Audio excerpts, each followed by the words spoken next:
This is the fish processing line at Tilghman Island Seafood on Maryland's eastern shore, and those are blue catfish being turned into fillets. They are an invasive species whose population in the Chesapeake has exploded in recent years.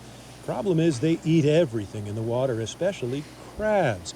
And that is why owner Nick Hargrove decided to start this business. Maryland being a crab state, we don't want anything to happen to our beloved crabs, so the blue catfish kind of became public enemy number one. So how big a problem are blue catfish? Well, last year, watermen brought to the dock more than 4 million pounds of the fish, and it is estimated that there are 1 billion pounds of blue catfish in bay waters now. Currently, the strategy to control them is to catch as many as possible, get them to market and onto menus, but places like Tilghman Island Seafood have had trouble ramping up production. We have a big problem with the processing the 1 to 2 pound blue catfish because they're very time consuming for us.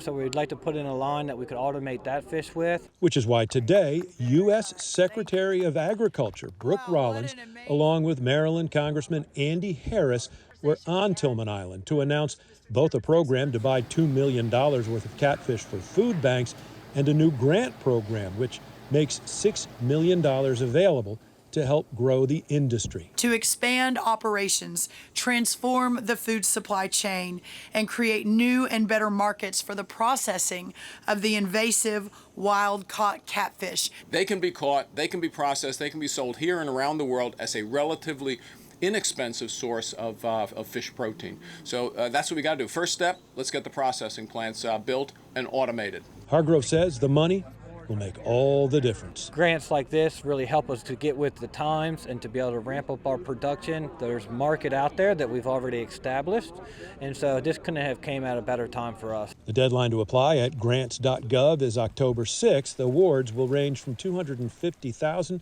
to $1 million. On Tilghman Island, Brad Bell, 7 News.